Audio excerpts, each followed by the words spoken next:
Bonjour, donc avant de débuter cette séance sur le simplex, j'en profite pour vous présenter mes meilleurs vœux pour l'année 2019. Je vous remercie pour tous vos commentaires encourageants, hein, ça me touche beaucoup. Et donc je vous souhaite toute la réussite dans vos études et dans tout ce que vous entreprendrez dans les années à venir. Voilà. Donc aujourd'hui, il sera question de la méthode du grand M, du simplex. Donc j'ai développé dans une précédente séquence l'expression algébrique du simplex, donc développé un peu la méthode des tableaux. Ensuite, j'ai abordé une partie, j'ai abordé donc une partie, le passage primal-dual dans le cas d'une minimisation. Et aujourd'hui, donc, je vais aborder la notion de variable artificielle. Bon, certains calculs peuvent être un petit peu fastidieux, donc si j'ai ici ou là commis des erreurs, vous voudrez bien m'en excuser. Donc, je vais commencer par d'abord ceci. Alors, jusqu'à maintenant, il a été question d'un programme standard. Rappelez-vous, dans un programme standard provenant d'un programme canonique du type, voyez, x positif, y positif, et nous avons le système d'inéquation suivant avec x plus 5y inférieur ou égal à 35, 3x plus 4y, donc plus petit ou égal à 50.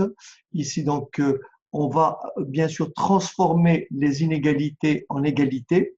Et comme ici, x plus 5y est inférieur à 35, on va introduire une variable d'écart positive, E1, ce qui va me donner quoi? 5 plus y plus E1 égale 35.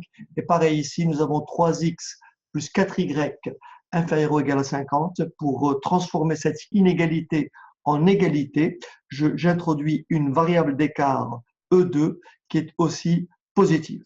Donc E1 et E2 sont deux variables d'écart positives. Donc nous avons à maximiser Z, donc qui s'écrit 25x plus 18y plus 0E1 plus 0E2. Vous savez que dans le cas du simplex, on va toujours démarrer par une solution de base, c'est-à-dire on va démarrer par l'origine, par le point de coordonnées 0, 0. Donc ici, vous avez compris, si on fixe x égale 0 et y égale 0 dans le système qui est là, on obtient bien la solution E1 égale 35 et E2 égale 50. Et on dira que les variables E1 et E2 sont des variables de base.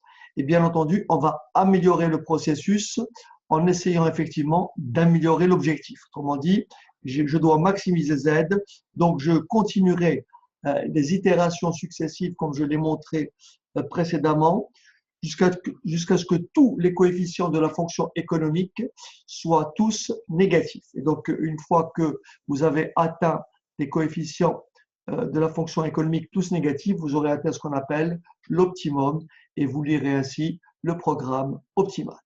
Maintenant, que se passe-t-il lorsque j'ai un programme de ce type-là? Regardez bien, j'ai ici ma forme canonique et là, vous voyez bien que j'ai 7x plus 5y est plus grand ou égal à 40 et x plus 4y est plus grand ou égal à 9.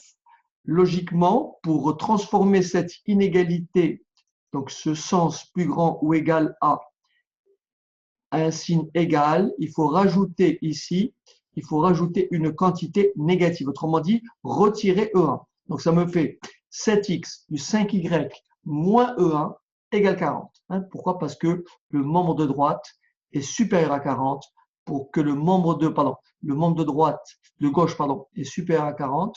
Pour qu'il soit égal à 40, il faut retrancher, il faut retirer une quantité que j'appelle E1, ce qui donne 7x plus 5y moins E1 égale 40. Idem pour la deuxième inéquation où j'ai x plus 4y plus grand ou égal à 9 que je vais transformer en égalité en retranchant une variable que j'appellerai E2. Donc j'écris x plus 4y moins E2 égale 9. Et bien entendu, il faut minimiser z. Cette fois-ci, c'est un minimum qu'on va chercher. Et donc, si on procède comme précédemment, si on fixe une solution de départ, si je fixe x égale 0 et y égale 0, qu'advient-il de E1 et de E2? Je trouve que E1 est égal à moins 40 et E2 est égal à moins 9. Ce résultat-là ne respecte pas les contraintes de positivité. Parce que rappelez-vous, E1 et E2 doivent être tous les deux positifs ou nuls. Et donc, comme cette écriture-là n'est pas possible, on va donc cette solution admissible, n'est pas admissible car elle ne respecte pas les contraintes de positivité. On va donc introduire des variables artificielles afin d'obtenir un programme standard du type précédent, comme on l'avait vu précédemment. Alors bien sûr, ces variables, elles jouent le même rôle que les variables d'écart du programme précédent. Elles sont affectées du coefficient plus 1 et elles sont traitées comme les autres variables dans les calculs. Donc là, je vais introduire donc des variables artificielles que j'appellerai A1 et A2, ce qui va me donner le système suivant. Donc 7x plus 5y moins E1 plus A1 égale 40. Et x plus 4y moins E2 plus A2 égale 9. Bien sûr, A1 et A2 étant toutes les deux des variables positives.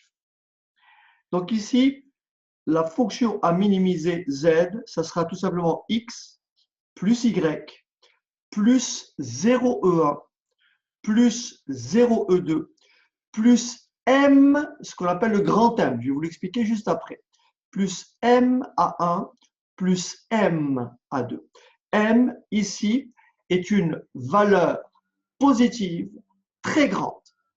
Rappelez-vous, nous sommes devant un problème de minimisation. Nous sommes devant un problème de minimisation. On aura atteint l'optimum lorsque tous les coefficients de la fonction économique seront tous positifs. Contrairement à un problème de maximisation où tous les coefficients de la fonction économique doivent être négatifs à l'optimum. Donc ici, à l'optimum, tous les coefficients de la fonction économique doivent être positifs. C'est la raison pour laquelle on va choisir m comme une valeur très très grande. On dira tout simplement que m tend vers plus l'infini. Alors bien sûr, m est une quantité positive. Alors voilà ce qu'il faut retenir sur le grand M. Voilà ce qu'il faut retenir. Donc en général, les variables artificielles, je donne le cadre dans lequel elles interviennent. Les variables artificielles interviennent exclusivement dans les contraintes égalité ou inégalité, mais inégalité tournée dans le sens supérieur ou égal à, comme on vient de le voir. Mais aussi pour les égalités. Je vous donne un exemple tout à l'heure. Le second membre étant bien sûr positif, et ceci indépendamment de la nature de l'objectif, que ce soit la recherche d'un maximum ou la recherche d'un minimum.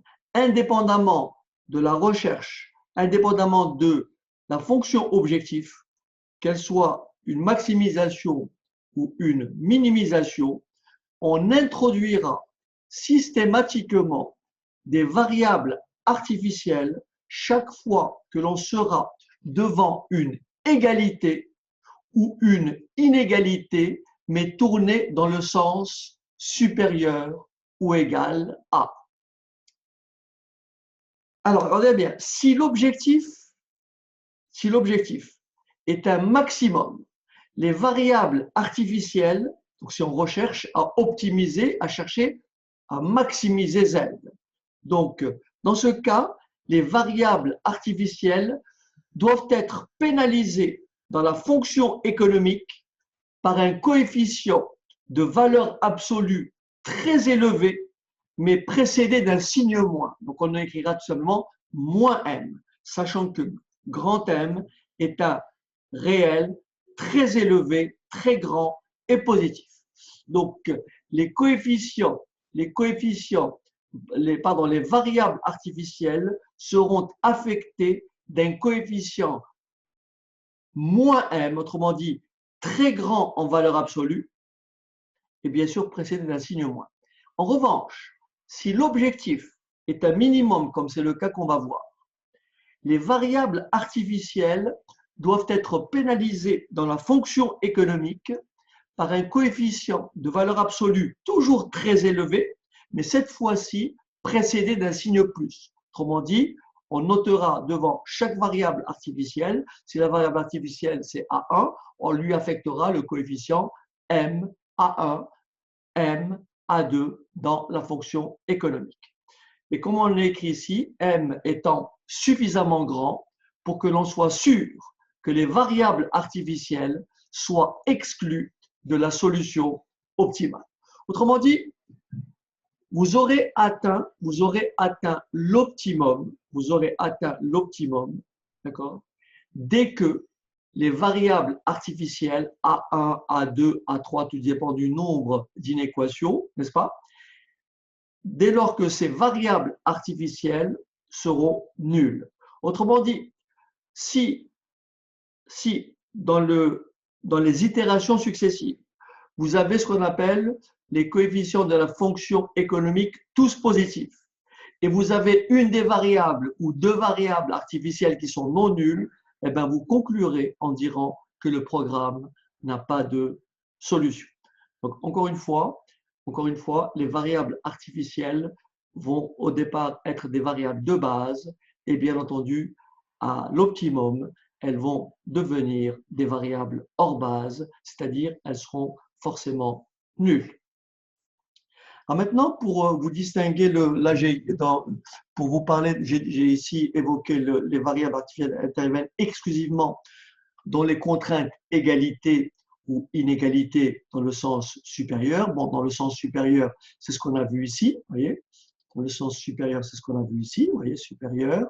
Et là, on intervient, on rajoute devant moins E1, on rajoute plus A1, et devant après moins E2, on rajoute plus A2. Donc, c'est ce que j'ai juste ici, d'accord? Et donc, vous voyez ici, j'ai pénalisé ces deux variables artificielles par deux coefficients M positifs. M très grand et positif. Alors, qu'est-ce qu'on entend par les contraintes égalité? Je vais vous donner juste un exemple. Donc, contrainte égalité.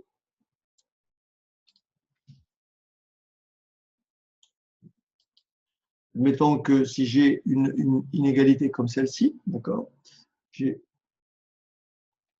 Alors, j'ai par exemple x plus 7y, n'est-ce pas, égale 18, d'accord? Ben, ici, bien sûr, si à l'intérieur de ce système-là, vous avez bien sûr une inégalité de ce type, par exemple, x, 3x moins 8y plus grand ou égal à, je ne sais pas moi, à 15, dans ce cas-là, vous allez introduire des variables artificielles et écrire le système sous forme standard et donc l'écrire ainsi. Ça vous donnera x plus 7y plus A1 égale 18. Et ici, bien sûr, vous allez écrire 3x moins 8y plus E1, moins E1, excusez-moi, plus A2 égale 15.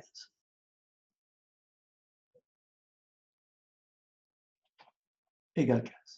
Vous voyez, au départ, dans mon système de base, j'ai ici une égalité et bien sûr, vous êtes obligé d'introduire aussi de la même façon une variable artificielle.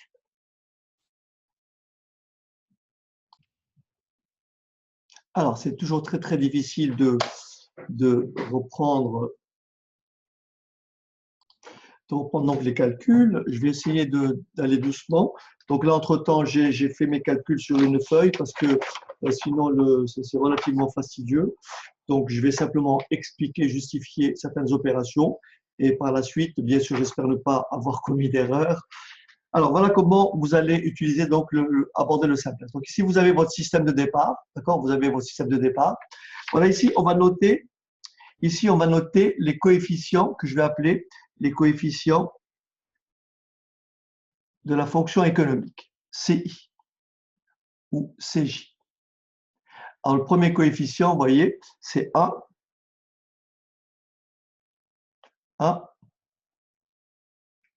0, 0E1, 0E2,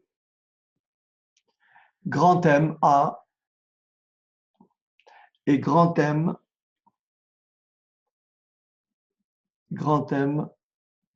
A2. D'accord? Donc ici, je vais noter X, donc les variables, donc je vais recopier le tableau qui est là. Vous voyez, je reprends les coefficients. Donc X, Y, E1, A1, A2. Donc X,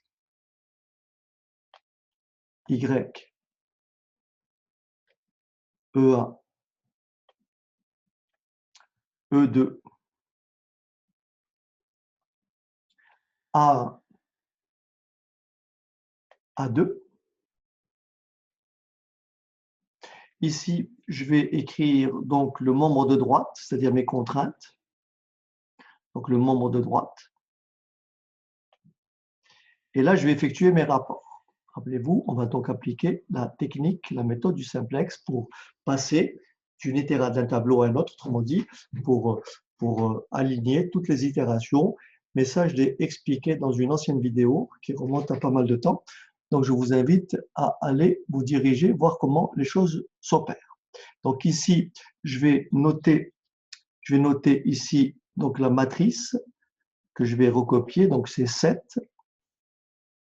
7x, 5y, donc 5, moins 1, attention, c'est moins E1, c'est moins 1, c'est moins E2, pardon, c'est plus 0 E2,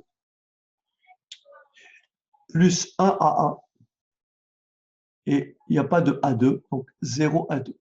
Et ceci, bien sûr, égale 40.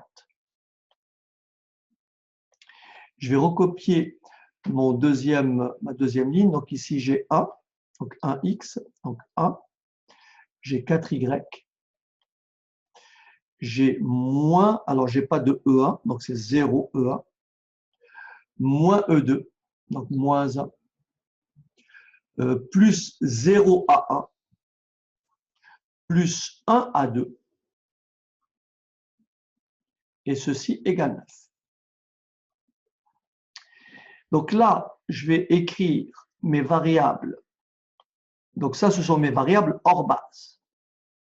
X, Y, toutes ces variables sont des variables hors base. Et ici, je vais noter mes variables de base, qui sont A1 et A2. Alors, pour éviter les calculs fastidieux, je vais affecter à A1 et A2 leurs coefficients respectifs, que je lis ici. Vous voyez, A1 et A2, vous voyez, A1, son coefficient c'est M, et A2 c'est M. Donc ici, j'écris mon coefficient M, et là, j'ai ici M.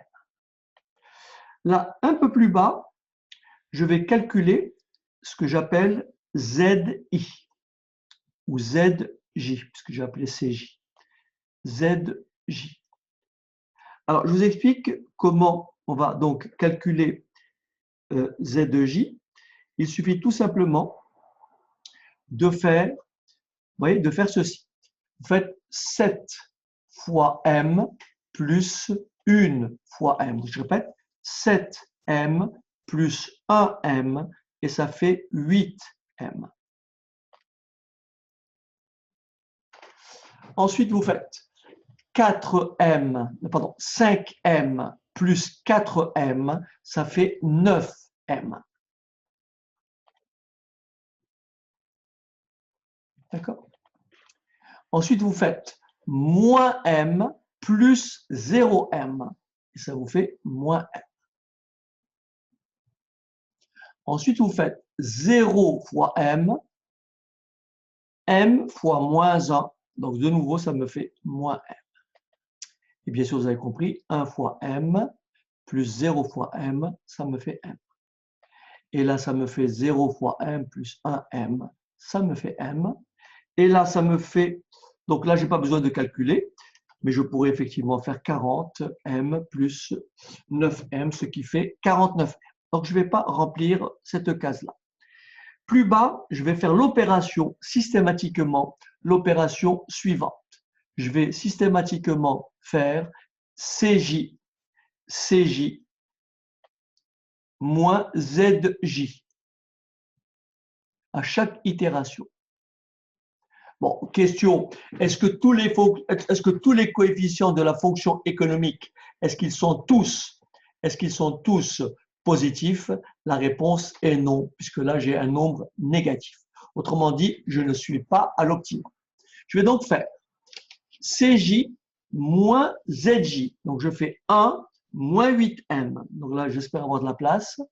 Donc 1 moins 8m. Ensuite, je fais 1 moins 9m.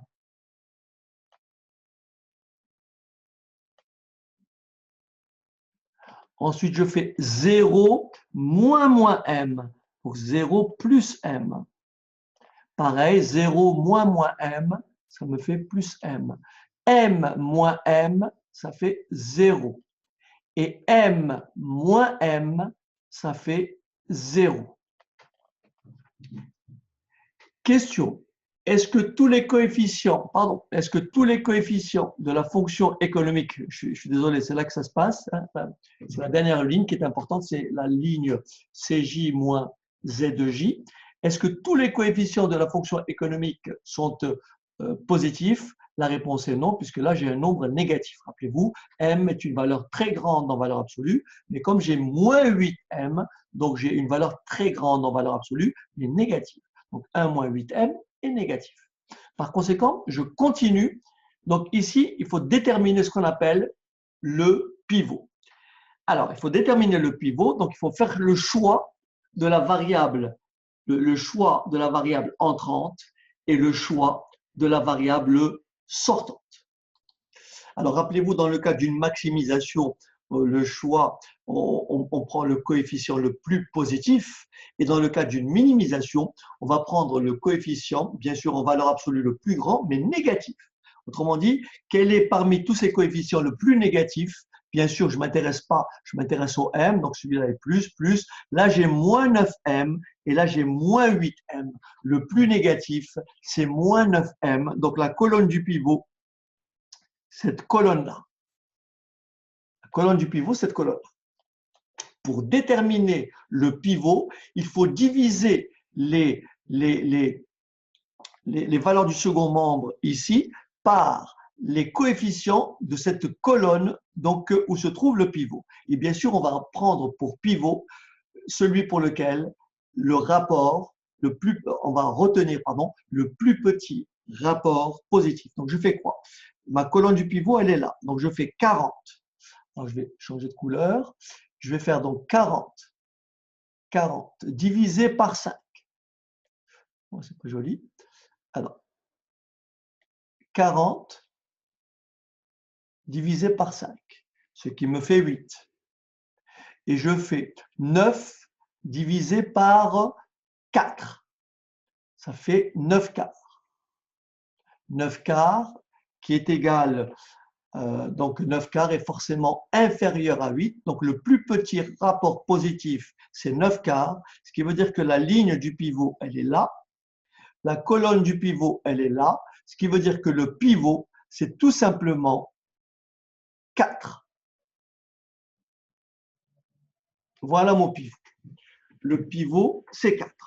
Bien sûr, je vais appeler les mêmes techniques que j'ai déjà utilisées lors de la séquence précédente.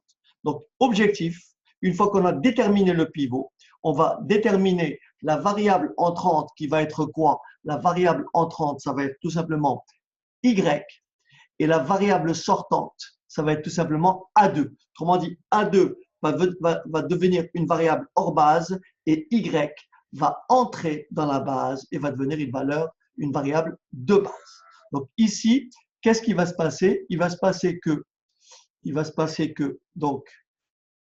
alors, donc là, j'ai forcément A1 qui est toujours au même endroit. Donc A1 est inchangé. Et donc A2, pardon, le pivot étant ici, donc la variable entrante, c'est Y et la variable sortante, c'est A1. Par conséquent, Y va entrer dans la base et A2 va en sortir. Là, je mets Y. OK? Et donc, étape numéro 1. Une fois qu'on a déterminé le pivot, on va diviser la ligne du pivot par le pivot. Donc, le pivot, c'est 4. On divise tous les coefficients de la ligne du pivot par 4. Et qu'est-ce que j'obtiens? J'obtiens tout simplement, alors, donc 1 sur 4, 1, 0, moins 1 quart, d'accord, moins 1 quart, 0, 1 quart, et bien sûr, 9 quarts. Encore une fois, on divise on divise tous les coefficients de la ligne du pivot par le pivot. Ensuite, tous les coefficients, donc la colonne du pivot autre que le pivot, je mets des zéros. Donc là, je vais mettre 0. Alors avant de continuer, comme ici, bien sûr, les coefficients, rappelez-vous, A1 et A2, j'ai retrouvé ces coefficients. Maintenant, je vais réécrire mes coefficients de quoi? De A1 et de Y. Et rappelez-vous, le coefficient de A1, c'est toujours, bien sûr, on n'a pas changé, c'est toujours M. Donc, le coefficient de A1, c'est M. Vous le lisez ici. Hein. Le coefficient de A1, c'est M. Et le coefficient de Y, c'est tout simplement 1. Vous refaites exactement ce que j'ai fait ici. OK. Donc la colonne du pivot, autre que le pivot, on met des zéros. Et tous les autres éléments, je les calcule à l'aide de la méthode du rectangle. Bon, alors je vais juste, parce que certains n'ont pas vraiment compris le principe de cette méthode-là, je vais simplement faire 2 ou 3 calculs pour vous montrer comment ça marche. Donc pour déterminer, d'abord, une règle très importante, lorsque la ligne du pivot croise une colonne en 0, vous recopiez la colonne. Donc là, vous avez la ligne du pivot, là, vous avez un 0, donc vous recopiez la colonne, et là, vous avez forcément un moins 1. Je vais mettre sur la même couleur. Voilà. Là, je vais mettre moins 1. Ici, vous avez la ligne du pivot, vous avez ici un 0, vous recopiez la colonne, et ça fait 1. Voilà. Maintenant, pour le reste, on va appliquer ce qu'on appelle la méthode du rectangle. Alors, voilà comment elle fonctionne. Pour trouver la valeur à mettre ici, donc là, je vais l'écrire devant vous. Je vais l'écrire ici, comme ça, vous verrez en même temps que je fais le calcul. Vous voyez, pour trouver cette valeur-là, vous faites 7 moins le produit de la diagonale. Vous voyez, le produit de la diagonale, donc 1 fois 5, divisé par le pivot. Je répète, vous faites l'élément où vous êtes, que vous cherchez à changer, moins le produit de la diagonale divisé par le pivot. Donc là, ça fait 7 moins 5 quarts, ce qui fait tout simplement 28 quarts moins 5 quarts, ce qui me donne tout simplement 23 quarts. Et donc 23 quarts que je vais indiquer ici. Donc là, j'ai 23 quarts.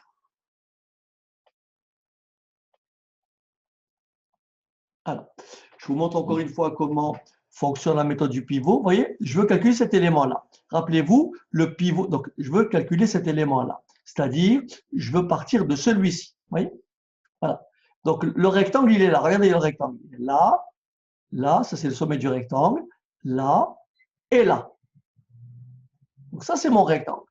Pour trouver l'élément à mettre ici, je fais la valeur où je suis, c'est-à-dire 0, moins le produit de la diagonale. Vous voyez? Le produit de la diagonale, divisé par le pivot. Donc, ça fait 0. Moins par moins, ça fait plus. Ça fait donc 0 plus 5 quarts. Je répète, je l'écris ici, peut-être que ça sera mieux. Donc on est là, ça fait 0 moins la diagonale. La diagonale, c'est 5 que multiplie moins 1. Le tout divisé par le pivot, ce qui donne bien 0 plus 5 quarts. Et donc la valeur qui viendra ici, c'est tout simplement 5 quarts. Alors je vais écrire ici 5 quarts. D'accord? Et voilà. Alors, je continue toujours avec la méthode du pivot pour que vous soyez familier avec cette méthode. Ça va très vite, en fait. Je veux maintenant trouver la valeur à mettre ici. Donc, je me place où? Là. Alors, je repère mon rectangle, le sommet du rectangle. C'est celui-là, celui-ci, le pivot et celui-ci. Donc, pour trouver l'élément à mettre ici, je fais 0, n'est-ce pas? 0 moins le produit de la diagonale, donc 0 moins 5 fois 1 divisé par 4. Donc 0 moins 5 quarts, donc là j'ai tout simplement moins 5 quarts. D'accord? Alors maintenant, je me place ici. Alors mon rectangle, vous avez compris, mon rectangle, il va être, les sommets du rectangle, c'est quoi? C'est celui-ci, celui-ci, le pivot et celui-ci. Voilà mon rectangle. Oui, le rectangle, il est là. Donc, pour trouver l'élément à mettre ici, je fais 40 moins 45 quarts. Je répète, 40 moins 5 fois 9 divisé par 4. 40 moins 45 quarts. 40 moins 45 quarts. Ce qui donne 160 quarts moins 45 quarts, ce qui me donne 115 quarts.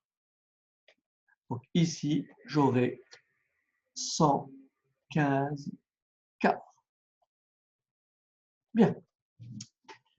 Alors maintenant, comme tout à l'heure, je vais procéder et calculer le Z de J. Donc je vais garder la même couleur. Donc ici, je vais calculer le nouveau Z de J.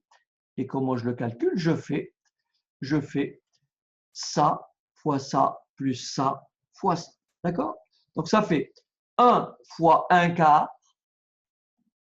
Donc 1 fois 1 quart, ce qui me donne bien sûr 1 quart. Alors j'espère avoir de la place. 1 quart. Plus M fois 23 quarts. Ce qui va me donner 23 quarts de M. Il faut que j'écrive tout petit. Voilà, 23 quarts de M. Voilà. Donc ici, qu'est-ce que je mets? 0 fois M plus 1 fois 1. Donc là, ça me fait 1. Ensuite, je fais M fois moins 1, ce qui me fait moins M, plus 1 fois 0. Donc là, ça me fait moins M. D'accord? Alors, je vérifie en même temps sur ma feuille. Hein, d'accord? Alors ici, ça fait 5 quarts fois M moins 1 quart. Donc, je commence par moins 1 quart. Alors, attention, c'est bien moins 1 quart, n'est-ce pas? Moins 1 quart, plus 5 quarts fois M. 5 quarts de M. Voilà. Ensuite, M fois 1 plus 1 fois 0. Donc là, ça me fait M. Très bien. Ensuite, M, alors M fois moins 5 quarts plus 1 quart. Donc ici, au final, ça me fait bien 1 quart moins 5 quarts de M. Et voilà. Question, ben bien sûr, maintenant, il faut faire calculer le CJ. Donc, faire maintenant CJ moins Z de J. CJ, bien sûr, les coefficients sont là. Donc, je fais 1 moins tout ça. Donc, 1 moins 1 quart. 4 quarts moins 1 quart, ça me fait 3 quarts. Et bien sûr, moins 23 quarts de M. 23 quarts de M. Ensuite, je fais 1 moins 1, ça fait 0. Ensuite, je fais 0 moins m. Ça me fait plus m. Ensuite, je fais 0 moins 1 quart. Ça me fait plus 1 quart. Et moins 5 quarts de m. D'accord? Ensuite, je fais 1 moins m. D'accord? Ensuite, alors je fais 1. Je fais une bêtise, vous voyez? Je fais 1 moins. C'est pas là qu'il fallait lire, bien sûr. Heureusement que. Donc ici, c'est plutôt m moins m. Donc là, je vais corriger.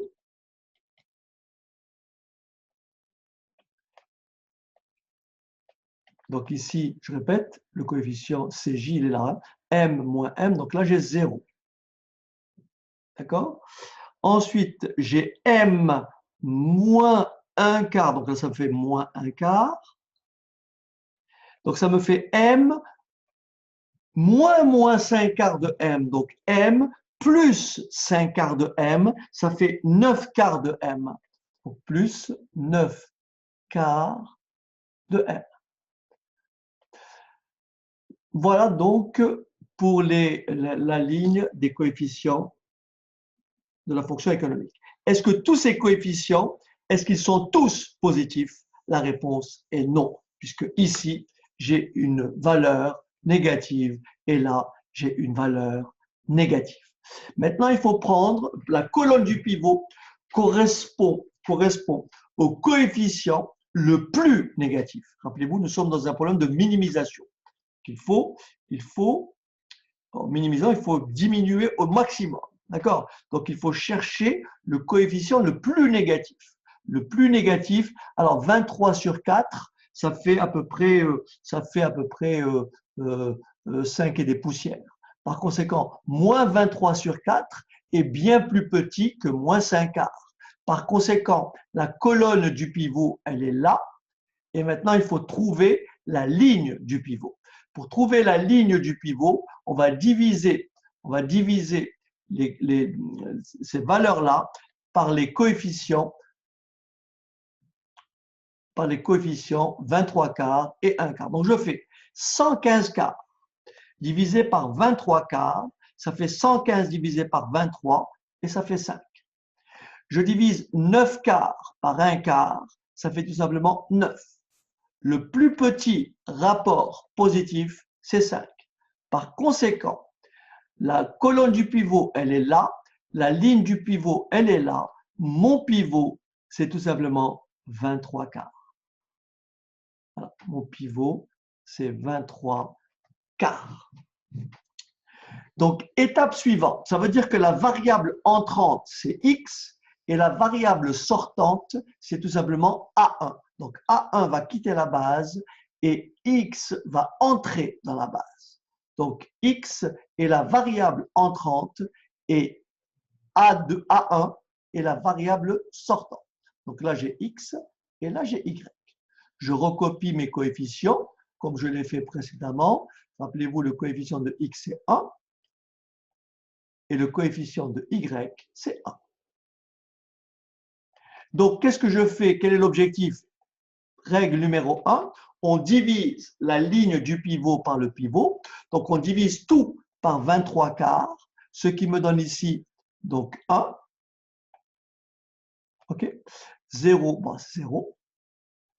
Alors, moins 4 sur 23, puisque on multiplie par l'inverse. Ensuite, 9 quarts divisé par 5 quarts divisé par 23 quarts, ça fait donc 5 23e. 5 sur 23. Ensuite, 1 divisé par 23 quarts, ça fait 4 sur 23. Et enfin, moins 5 quarts divisé par 23 quarts, ça me fait moins 5 sur 23. Et pour finir, 115 quarts divisé par 23 quarts, ça me fait 5, puisqu'on a fait le calcul juste ici. Bien sûr, la colonne du pivot, autre que le pivot, c'est 0. La ligne du pivot croise une colonne en 0, on recopie les éléments. Et tous les autres éléments, je les calcule à l'aide de la méthode du rectangle. La méthode du rectangle, par exemple, pour trouver cet élément-là, je fais quoi? Vous voyez, le rectangle, il est là. Là, le rectangle, il est là. Le sommet du rectangle, là, là et là. Donc, je fais 0 plus, moins par moins, plus, 1 quart divisé par 23 quarts. 1 quart divisé par 23 quarts, ça fait tout simplement 1 23e.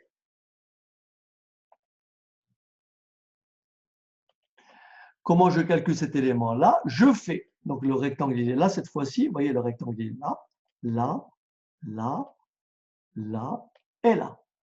Donc je fais moins 1 quart, moins 1 quart fois 5 quarts divisé par 23 quarts. Bon, là je vais peut-être écrire l'opération. Je fais juste ce calcul-là et les autres, je vous les donnerai. Alors, je vais faire le calcul ici. Donc, on a dit combien? Alors, qu'est-ce qu'on a dit ici? On a dit. Donc, on veut calculer cet élément-là, n'est-ce pas? On veut donc calculer cet élément-là. Alors, je répète, on veut calculer, je suis où? Je suis ici, voilà. On veut calculer cet élément-là, donc le rectangle il est là, voyez, le rectangle il est là. Donc, je fais moins 1 quart. Alors, moins 1 quart fois 5 quarts divisé par 23 quarts. Donc, multiplié par 4 sur 23. Ce qui fait tout simplement, ça me simplifie ici, ça me fait donc moins 1 quart, moins 5 sur 4 fois 3, 12. Donc 92.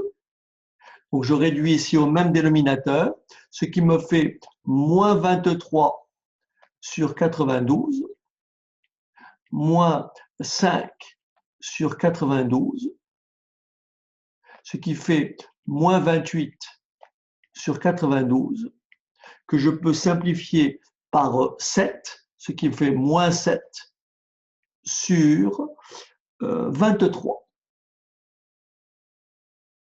7, pas par 7, mais par, oui, en multipliant, pardon, simplifié par 4. Donc 28 divisé par 4, ça fait moins 7. Et 92 divisé par 4, ça fait 23. Donc ça me donne tout simplement moins 7 sur 23. Donc l'élément ici, c'est tout simplement moins 7 sur 23. Donc ici, pour trouver cet élément-là, d'accord, pour trouver cet élément-là, celui-là, le rectangle il est là, voyez, le rectangle est là, donc ça fait 0 moins 0, donc je répète, 0 moins 1 quart divisé par 23 quarts. Donc moins 1 quart divisé par 23 quarts, ça fait tout simplement moins 1 sur 23. D'accord? Moins 1 sur 23. Pour trouver cet élément-là, il faut se placer ici. Le rectangle, il est là. Le rectangle, il est là. Donc 1 quart, moins par moins plus, 5 quarts fois 1 quart divisé par 23 quarts. C'est exactement la même opération que j'ai faite ici, mais simplement avec des signes positifs. Et là, ça va me donner, là, ça m'a donné moins 7 sur 23. Là, ça va me donner plus 7 sur 23. Enfin, le dernier élément, celui-ci, le rectangle il est là, vous voyez. Alors, le rectangle il est là, ça fait donc 9 quarts. Alors, je sais que 115 quarts divisé par 23 quarts, ça fait 5. Donc, ça fait 9 quarts moins 5 quarts. 9 quarts moins 5 quarts, ça fait 4 quarts. Donc là, ça me fait 1. Bien. Maintenant, je vais calculer d'abord le ZJ. Alors, le ZJ, comment je fais le ZJ? Rappelez-vous, je fais donc 1 fois 1 plus 1 fois 0. Ça me fait donc 1 fois 1 plus 1 fois 0, ça me fait 1. Ensuite, je fais 1 fois 0 plus 1 fois 1, ça me fait 1. Moins 4 23e, moins 4 sur 23, plus 1 sur 23, ça me fait moins 3 sur 23. D'accord? Et donc ensuite, 5 sur 23 moins 7 sur 23, ça me fait moins 2 sur 23. Ensuite, 4 sur 23 moins 1 sur 23, ça me fait 3 sur 23. Ensuite, moins 5 sur 23, plus une fois 7 sur 23, ça me fait 2 sur 23. Je vérifie juste. Donc, moins 2, 3 sur 23. OK, ça va. Maintenant, on va recalculer CJ moins ZJ. CJ moins ZJ. Je vais donc faire 1, 1, moins 1, 0. 1, moins 1, 0. 0, moins 3 sur 23, ça fait plus 3 sur 23. 0, moins 2 sur 23, ça fait plus 2 sur 23. M moins 3 sur 23, ça me fait M moins 3 sur 23. M moins 2 sur 23, ça me fait M moins 2 sur 23. Très bien. Question. Est-ce que tous les coefficients de la fonction économique sont positifs ou nuls? La réponse est bien entendu oui. Pourquoi? Bon, là c'est nul, là c'est nul, c'est positif strictement. C'est positif strictement. Ici j'ai un signe moins. Mais rappelez-vous, M est une valeur très élevée, très grande et positive. Donc M moins 3 sur 23 est forcément positif. Idem, M est strictement supérieur et beaucoup plus grand que 2 sur 23. Par conséquent, M moins 2 sur 23 est strictement positif. Donc ça c'est plus, ça c'est plus, ça c'est plus, ça c'est plus, ça c'est plus. Nous avons donc atteint l'optimum. Nous avons donc atteint l'optimum et notre réponse est tout simplement celle-ci. Notre réponse est tout simplement celle-ci. On lit donc que x, alors je vais récupérer mon stylo et je vais prendre une couleur blanche. Voilà. Et donc, mon x, donc je lis ici que x égale 5, vous voyez, x égale 5. Y égale 1. Logique, A1 est nul, puisque A1 n'est plus dans la base, A2 est nul, c'est l'objectif. Et bien sûr, E1, E2, tous les deux égaux à 0, n'est-ce pas? Et bien sûr, ma fonction économique Z est tout simplement égale, je remplace X par 1 et Y par 1, bien tout ceci. Donc, ma fonction économique, c'est, rappelez-vous, Z, c'est tout simplement X plus Y, et donc Z est tout simplement égal à 5 plus 1, c'est-à-dire tout simplement 6. Voilà donc comment fonctionne donc la méthode du grand M. Cette présentation de tableau est beaucoup plus facile que effectivement s'il faut faire les calculs manuellement, c'est-à-dire que en fait non, vous pouvez effectivement présenter légèrement différemment, mais je préfère cette méthode-là. Parce qu'ici, ce qu'on peut faire, vous voyez, c'est pour retrouver les mêmes valeurs ici. Vous voyez, pour trouver les mêmes valeurs ici, il suffit de remplacer A1. Vous voyez, vous remplacez A1 par sa valeur. Ici, vous faites A1 égale A40 moins, entre parenthèses, 7x plus 5y moins E1. Vous faites A2 égale 9 moins x plus 4y moins E2. D'accord? et vous remplacez A1 et A2 par leur valeur ici, et vous retrouverez les mêmes résultats qu'ici, mais c'est des manipulations assez fastidieuses. C'est pour ça que je vous recommande plutôt d'adopter cette démarche. Voilà, donc j'avais proposé de faire un autre exercice légèrement différent pour accroître enfin pour vous donner plus d'informations. Donc je vous invite tranquillement à reprendre l'exercice, une feuille de papier, vous reprenez les étapes et puis vous appropriez donc la méthode qui n'est pas forcément très compliquée. Très bien, alors pour finir, je vais essayer d'aller un peu plus vite. Là, j'ai pris un mixte, regardez bien. Donc j'ai pris un système qui est celui-là. Donc nous avons x positif, y positif, x plus y plus petit ou égal à 5. Et là nous avons moins 2x plus 3y plus grand ou égal à 12. Et on cherche le maximum de z qui est égal à 40x plus 30y. Donc, vous voyez ici, j'ai une inégalité du type inférieur ou égal à. Donc là, il n'y a pas de problème. Pour écrire ça sous forme standard, j'introduis une variable d'écart EA, ce qui me donne x plus y plus EA égale 5. Là, en revanche, j'ai une inégalité du type supérieur ou égal à. Là, je suis obligé, donc, pour avoir une égalité, retirer, donc faire moins E2, et bien sûr, introduire, comme on l'a dit précédemment, une variable d'écart que j'appelle A1. Donc, mon système écrit sous forme standard, le voici. Et cette fois-ci, il faut maximiser Z. Et comme il faut maximiser Z, il faut donc pénaliser la variable artificielle avec un coefficient M très négatif. Autrement dit, M est un nombre réel positif. Et devant M, il y a un signe moins. Et la variable artificielle ici, il n'y en a qu'une, c'est A1. Donc, maximiser Z qui est égal à 40x plus 30y plus 0E1 plus 0E2 moins M A1. Donc, je vais aller un tout petit peu plus vite et donc, on va résoudre ce système-là comme on l'a fait précédemment. Alors, donc, je vais reprendre ici, donc, alors, on reprend donc les coefficients. On va donc démarrer ici. On va donc démarrer ici les CJ. Donc, je vais d'abord écrire donc, mes coefficients, mes variables hors base x.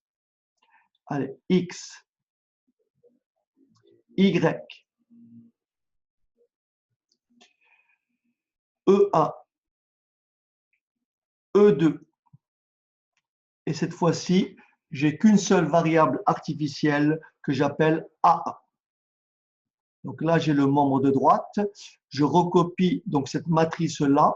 Ça fait donc 1, 1, 1, 0, 0. Et bien entendu, le membre de droite, c'est tout simplement 5.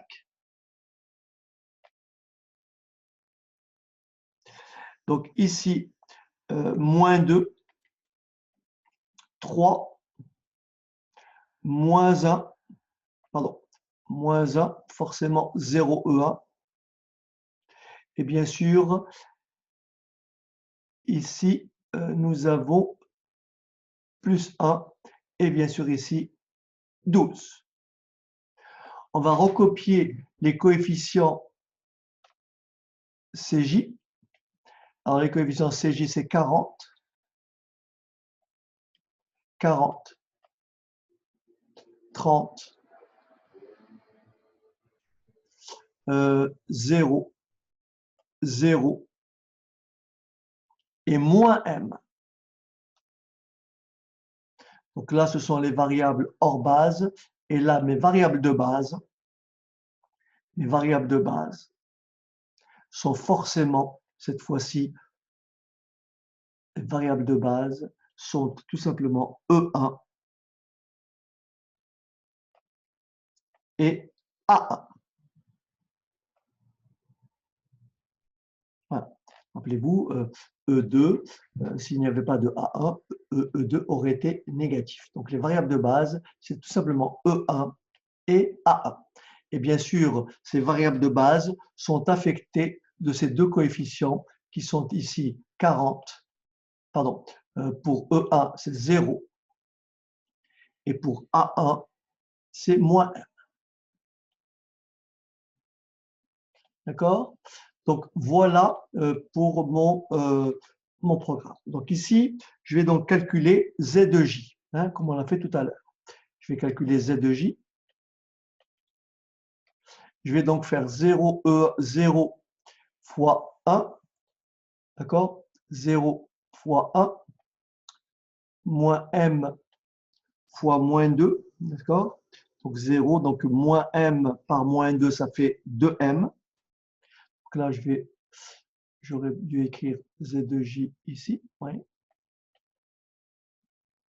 Donc là, Z de J. Okay. Donc là, on a dit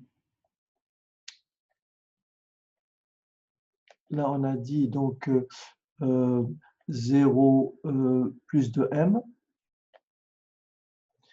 Ensuite, ici, 0 moins 3M. Ensuite, 0 plus 0. 0 plus M. 0 moins M.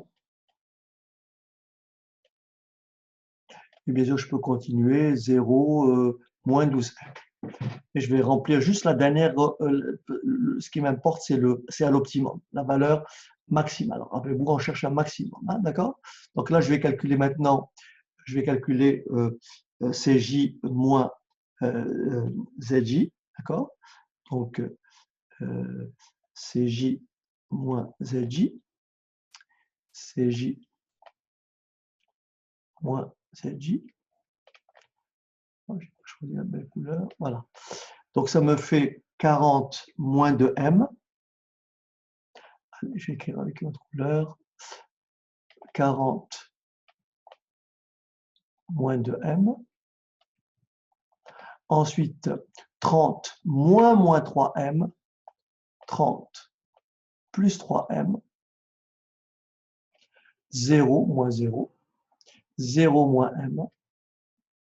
Et moins M plus M. C'est-à-dire moins M, ça fait plus M, ce qui me donne 0. Question, est-ce que tous les coefficients de la fonction économique, est-ce qu'ils sont tous négatifs ou nuls? La réponse est bien entendu non. La réponse est bien entendu non. Alors j'ai fait malheureusement une très grosse, voilà, donc ici j'ai calculé ça. Maintenant, il va falloir déterminer, encore une fois, déterminer le pivot pour savoir quelle est la variable entrante et quelle est donc la variable sortante. Pour ça, je vais regarder le coefficient de la fonction économique le plus élevé. Le coefficient de la fonction économique le plus élevé, c'est bien sûr plus 3M. Par conséquent, ceci est la colonne du pivot. Et donc, pour trouver la ligne du pivot, je fais donc 5 divisé par 1, ça fait 5. Donc là, j'ai les contraintes ou le membre de droite. Et donc là, j'ai mes rapports. Donc 5 divisé par 1, ça fait 5. Et 12 divisé par 3, ça fait 4. Le plus petit rapport positif, c'est 4. Par conséquent, la variable, le pivot, pardon, c'est 3.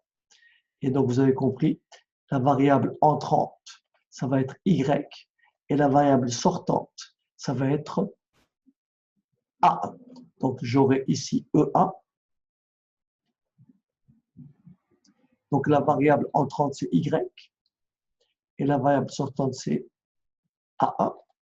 Donc, objectif, on divise la ligne du pivot par le pivot. Donc, on applique les règles précédentes. Donc, diviser la ligne du pivot par le pivot, ce qui me fait moins 2 tiers. N'est-ce pas? Alors, moins 2 tiers.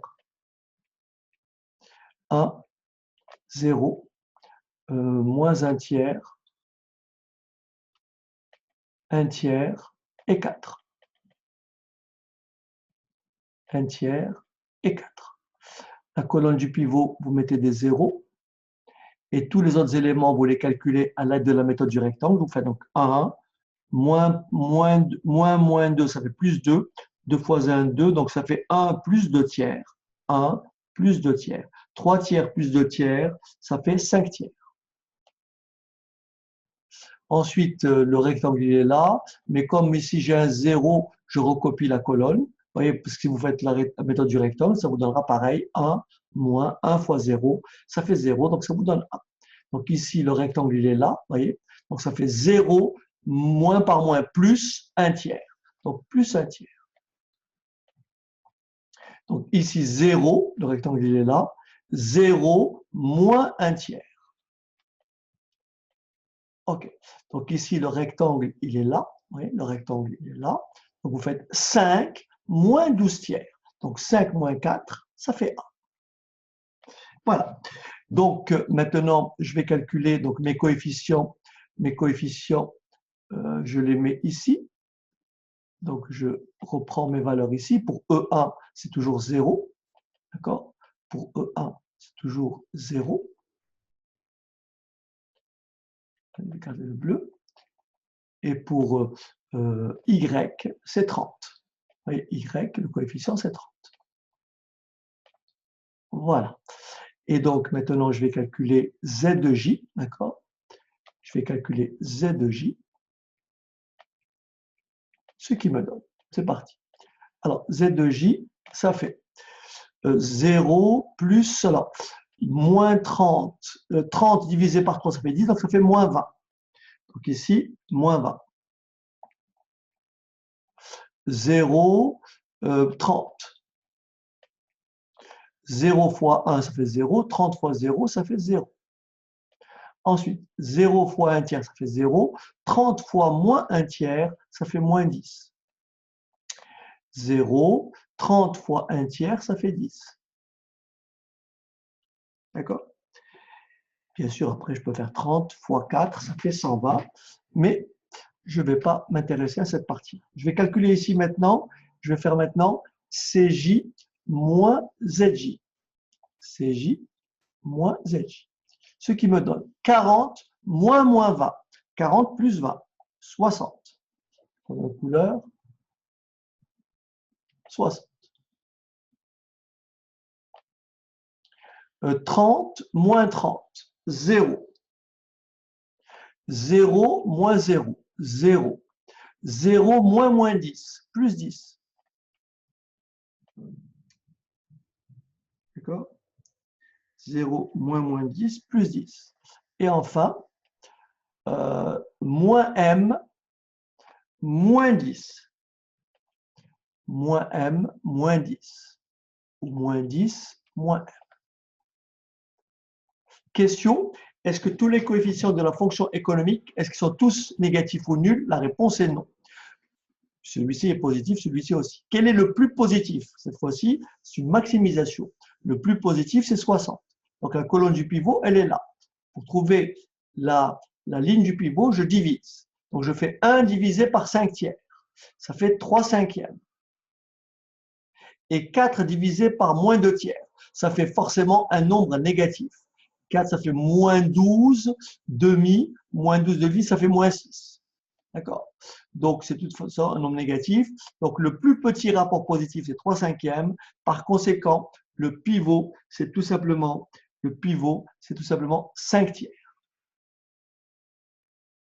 Par conséquent, la variable entrante, c'est x et la variable sortante, c'est E1. Donc, ici, j'aurai x et bien sûr, ici, j'ai y.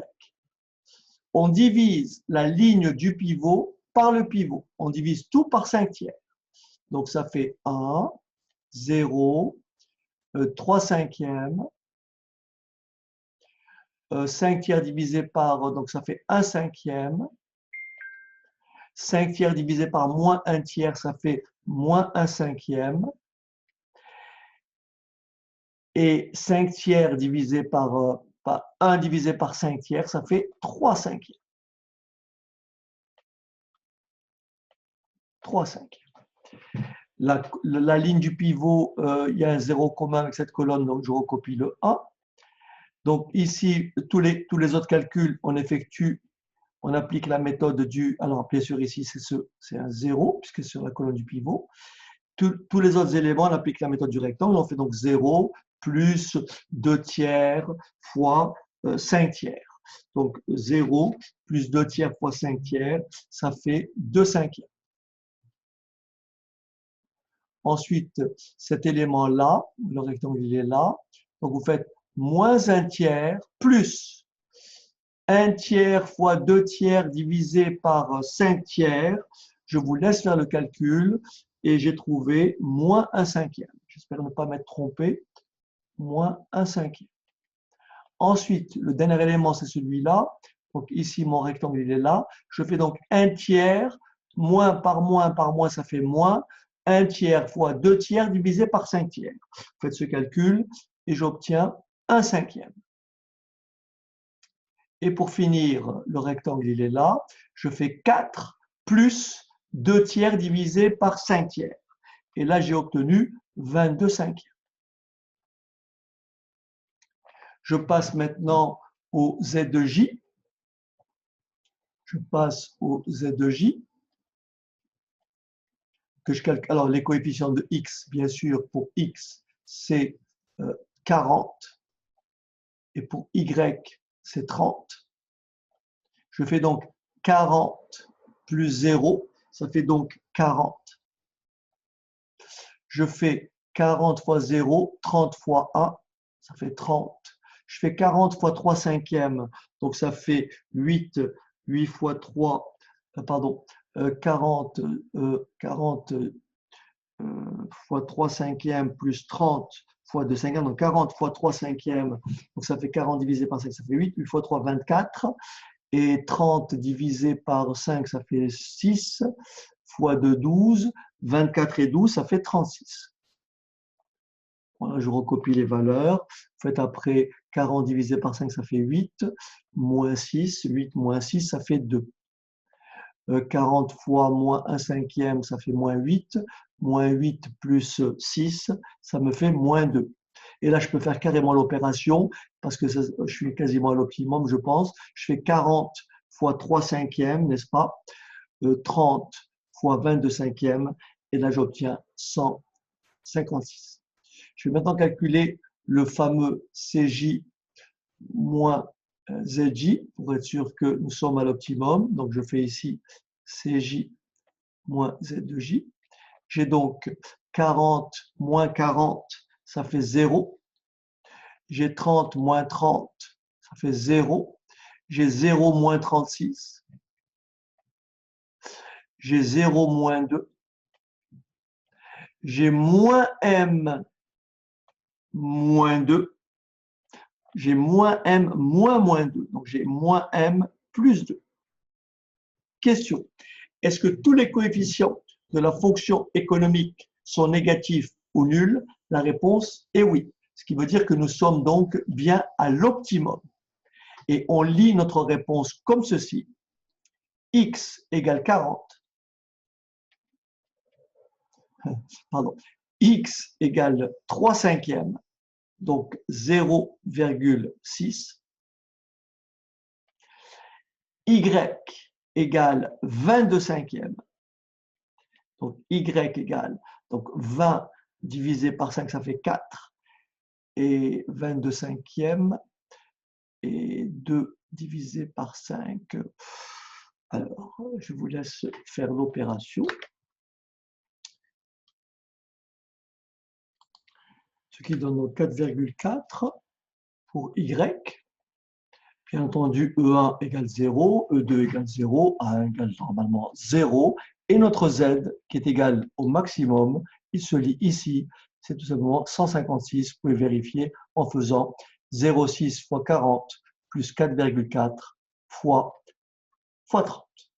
Donc voilà, j'espère que cette séquence aura été utile. Donc, c'est une façon de traiter des cas un peu différents de ce qu'on a coutume de faire. Là, je le fais avec 2 variables, bien entendu. Vous pouvez le faire avec 3 variables, 4 variables, etc. Bien sûr, la méthode du grand M, lorsque vous avez 2 inconnus, comme c'est le cas ici, on peut bien entendu résoudre le problème graphiquement.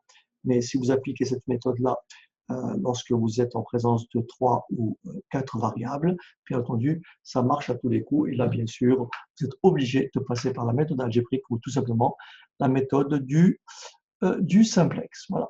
J'espère avoir été pas trop trop long dans mes explications. Et puis, euh, et puis voilà, donc ceci complète la séquence pour aujourd'hui. N'hésitez pas à commenter. Et puis je vous dis donc à très bientôt et encore une fois, bonne année 2019.